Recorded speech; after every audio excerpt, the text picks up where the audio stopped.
Eegumsi kee addaa ergamoota keessaa ijoollee Waaqayyoo siitu jajjabeessa bineensaaf laatamnu ati nu oolchita Mikaa'el maqaa kee hunduu ni faarfata. Eegumsi kee addaa ergamoota keessaa ijoollee Waaqayyoo siitu jajjabeessa bineensaaf laatamu ati nu oolchita Mikaa'el maqaa kee hunduu ni faarfata. Eegumsi kee addaa ergamoota keessaa ijoollee Waaqayyoo siitu jajjabeessa bineensaaf laatamnu ati nu oolchita Mikaa'el maqaa kee hunduu ni faarfata. Eegumsi kee addaa ergamoota keessaa ijoollee Waaqayyoo siitu jajjabeessa bineensaaf laatamu ati nu oolchita Mikaa'el maqaa kee hunduu ni faarfata.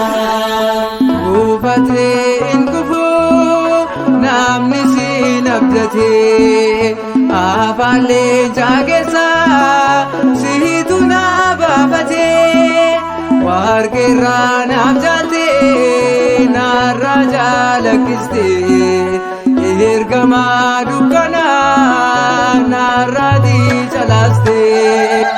Eegumsi kee addaa ergamoota keessaa ijoollee Waaqayyoo siitu jajjabeessa bineensaaf laatamu ati nu oolchita Mikaa'el maqaa kee hunduu ni faarfata.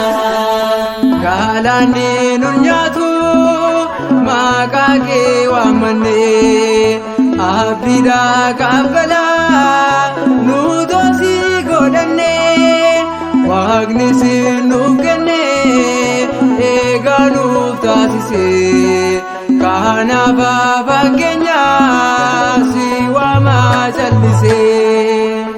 Eegumsi kee addaa ergamoota keessaa ijoollee Waaqayyoo siitu jajjabeessa bineensaaf laatamu ati nu oolchita Mikaa'el maqaa kee hunduu ni faarfata.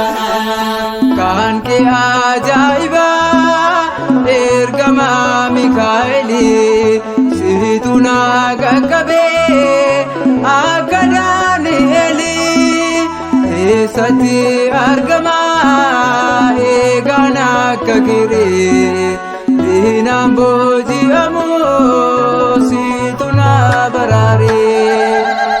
Eegumsi kee addaa ergamoota keessaa ijoollee Waaqayyoo siitu jajjabeessa bineensaaf laatamu ati nu oolchita Mikaa'el maqaa kee hunduu ni faarfata. Namni siin abdatee maaltu gaaddisiisa xaalayyaa du'aasoo ziiree nuuf dhaabbata gochoosaa bal'isee warra diina keenya leeyyoo itti uwwisee.